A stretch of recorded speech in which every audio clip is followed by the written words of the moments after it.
Cancer లక్షణాలు గురించి సింపుల్గా చెప్పాలంటే caution is a simple mnemonic. C అంటే changes in bowel and bladder habits, అంటే మలమూత్ర విసర్జనలో ఇటీవల మార్పులు వచ్చాయి. నేను చెప్పే సిమ్టమ్స్ ఏవి కూడా 3-4 వారాల కన్నా ఎక్కువ ఉంటేనే కంగారు పడాలి. ఒకసారి విరోచనలు ఇవ్వగానే నాకు ఏదో క్యాన్సర్ ఉందేమో, లూజ్ మోషన్స్ అని అనుకోవద్దు.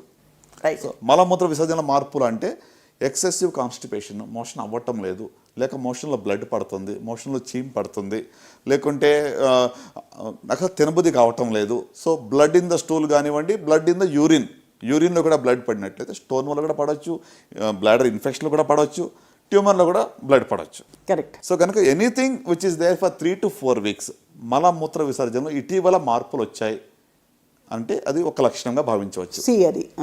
Okay. Then a sore which does not heal, అంటే మానని పుండు. శరీరంలో ఏ భాగంలో అయినా కూడా మానని పుండు ఉంటే నిర్లక్ష్యం చేయకూడదు. నొప్పి లేకపోయినా పర్వాలేదు, మానని పుండు ఉంటే వెంటనే డాక్టర్ని సంప్రదించాలి. దాన్ని రాచపుండని ఊరికే అనలేదు. అంటే మానని పుండు ఎందుకంటే, ఫర్ ఎగ్జాంపుల్ మీరు టంగ్ బైట్ అయిందనుకో, నాలుగు కరుచుకుంటే చిన్న పుండు అవుతుంది, వారం 10 రోజుల పుండు మానిపోతుంది. అవును. సో మీకు 2-3 weeks అయ్యింది, పుండు అలాగే ఉంది అంటే మాత్రం నిర్లక్ష్యం చేయవద్దు. Right. So that is number 2. Right. తర్వాత యూ అంటే అన్యూజువల్ బ్లడ్ డిశ్చార్జ్, బ్లడ్ కానివ్వండి, వైట్ డిశ్చార్జ్ కానివ్వండి, లేకుంటే రక్తస్రావం కానీ ఎక్కువగా విన్నట్లయితే అది క్యాన్సర్ యొక్క సిమ్టమ్. అంటే వెజనల్ బ్లీడింగ్ కావచ్చు, అటు బ్లీడింగ్ పర్ రెక్టమ్ కావచ్చు, అన్యూజువల్గా వైట్ డిశ్చార్జ్ కానీ లేకుంటే రక్తస్రావం ఎక్కువగా అవుతున్నట్లయితే అది క్యాన్సర్ యొక్క లక్షణం. సో ఇక్కడ సార్ మెన్స్ట్రుయేషన్లో అన్యూజువల్ బ్లీడింగ్ అయ్యి మెనోపాజ్ తర్వాత తగ్గిపోయిందంటే అది పీసీఓడి తప్ప ఇంకోటి కాదు కదా సార్? డెఫినెట్లీ. ఇంకొకటి మీరు అడిగారు కదా, పోస్ట్ మెనోపాజల్ బ్లీడింగ్ అని వస్తే గిన never to neglect. So post menopausal బ్లీడింగ్లో యూటరిన్ క్యాన్సర్ ఉందా లేదా అని తెలుసుకోవడం చాలా ప్రాముఖ్యం. నెంబర్ 1 ఇంటెన్షన్ మాకు అదై ఉంటుంది. పోస్ట్ మెనోపాజల్ బ్లీడింగ్ అనేది అసలు డాక్టర్ నిర్లక్ష్యం చేయకూడదు, పేషెంట్ నిర్లక్ష్యం చేయకూడదు. రైట్. సో కనుక వైట్ డిశ్చార్జ్ కూడా ఎక్సెసివ్గా అయితే కూడా నిర్లక్ష్యం చేయకూడదు. So unusual discharge are bleeding is the third category of symptoms. Right. So next ఇప్పుడు మనకి CIU అయిపోయింది. T అంటే thickening or lump anywhere in the body. Okay. చాలా మందికి పుట్టుకతోనే చిన్న చిన్న గడ్డల బాడీలు చాలా ఉంటూ ఉంటాయి. లైపోమస్ అంటాము, లేకపోతే న్యూరోఫైబ్రోమస్ అంటాం. వాటి కోసం కంగారు పడక్కర్లేదు. ఇటీవల గడ్డ ఏర్పడింది, నాకు నొప్పి లేదు కానీ ఆ గడ్డ సైజు పెరుగుతూ ఉంది అంటే మాత్రం నిర్లక్ష్యం చేయకూడదు. ప్రత్యేకంగా మరి యంగ్ ఫీమేల్స్ నేను చెప్పాల్సింది ఏంటంటే, ఆడవాళ్ళలో 20 to 40 years ఉన్న వాళ్ళలో పాలగడ్డలు అంటాం, ఫైబ్రోడినమస్ అంటాం. సో 90% అవి బినైన్, మామూలు గడ్డలు, అవి క్యాన్సర్ గడ్డలు కాదు. సో నాకు రొమ్ములో కనుతుంది కాబట్టి ఏదో క్యాన్సరా అని కూడా ఊరుకునే కంగారు పడద్దు.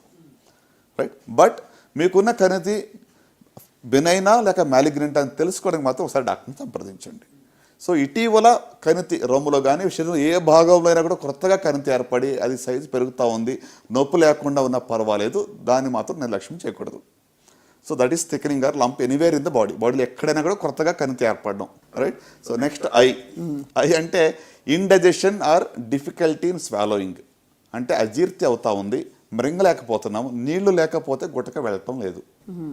అంటే లిక్విడ్స్, ద్రవ పదార్థాలు ఈజీగా తీసుకోగలుగుతున్నాం కానీ చపాతీలు కానీ లేకుంటే హార్డ్ ఫుడ్ నేను తీసుకోలేకపోతున్నాను, మింగలేకపోతున్నాను అంటే దట్ ఈస్ ఒక లక్షణంగా మనం భావించవచ్చు. ఫుడ్ పైప్ క్యాన్సర్కి లక్షణం అయి ఉండొచ్చు.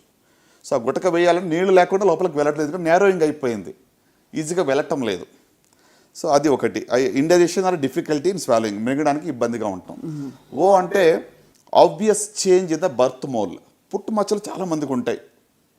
ఇటీవల ఆ యొక్క పుట్టుమచ్చలో మార్పు వచ్చింది, సైజ్ పెరుగుతూ ఉంది, ఇచ్చింగ్ అవుతా ఉంది, బాగా దురద వస్తుంది, లేక బ్లీడింగ్ అవుతుంది అంటే మాత్రం వెంటనే డాక్టర్ సంప్రదించాలి. పుట్టుమచ్చలో మార్పులు ఇటీవల వస్తాయి.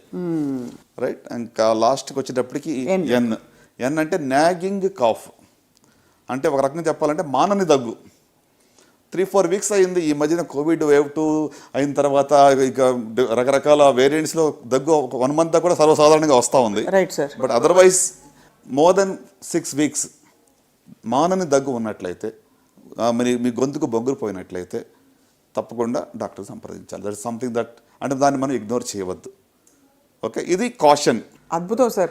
అంటే ఒక్కొక్క పదానికి గుర్తుపెట్టుకునే విధంగా మీరు చెప్పిన రీతి నిజంగా చాలామందికి ఐ థింక్ అర్థమవుతుంది సార్. ఇవన్నీ వస్తే తప్పకుండా ఇవన్నీ 3-4 వారాల పాటు గమనించాలి.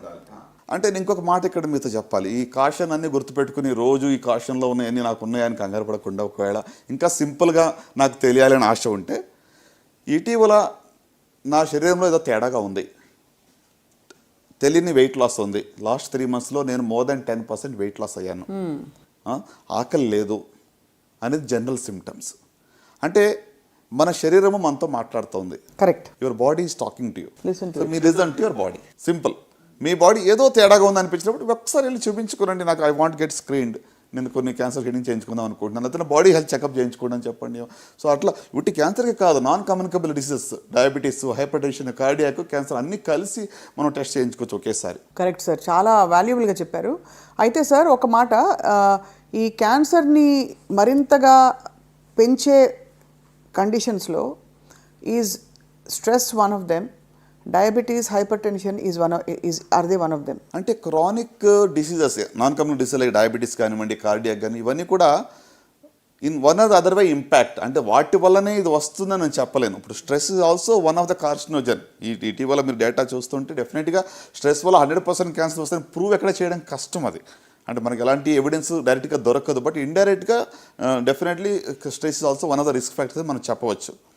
సో అలాగనే ఇప్పుడు క్రానిక్ అదర్ డిసీజెస్ లైక్ డయాబెటీస్లో ఇమ్యూనిటీ లో ఉంటుంది, షుగర్ లెవెల్స్ ఆర్ హై ఉంటున్నాయి. So uncontrolled diabetes also risk factor అండి. దీంట్లో కూడా కొన్ని క్యాన్సర్స్ ఎక్కువ కనబడుతుంటాయి. చాలామంది even I talk to alternate healers ఉంటారు కదా sir, healers, alternative medicine practice చేసేవాళ్ళు, వాళ్ళందరూ ఏమంటారంటే any form of suppression of emotions leads to cancer. In fact అది ఒక classic presentation of some kind of ఇది, ఒక సప్రెషన్ ద్వారా వచ్చిన ఇది అని. As a clinician do you agree? అంటే ఇలాంటి ఒక ఫిలాసఫీ కావచ్చు, థియరీకి మీరు అంటే ఇనఫ్ డేటా ఉందని నమ్ముతారా sir? Honestly it's very difficult prove or disprove అండి. Correct, right. దీనికి అంటే ఇది very variable and subjective. Emotions కూడా సబ్జెక్టివిటీ చాలా ఉంటుంది. ప్లస్ దీనికి సైంటిఫికలీ ఎవిడెన్స్ గ్యాదర్ చేయాలంటే it's very beyond. It just a way of one of the hypothesis or way of looking at it అంతే. కానీ మొత్తానికి సార్ కాషన్ అండ్ అలాగే rapid changes బాడీలో అవుతే గమనించుకుంటూ ఉండడం అనే ప్రాథమిక లక్షణాలు, అలాగే స్క్రీనింగ్ ఎవరెవరు ఏ స్క్రీనింగ్ చేయించుకుని కొన్ని క్యాన్సర్ల బారిన పడకుండా అయినా కాపాడుకోవచ్చో అద్భుతంగా వివరించారు డాక్టర్ చినబాబు సుంకవల్లి గారు. Thank you so much sir.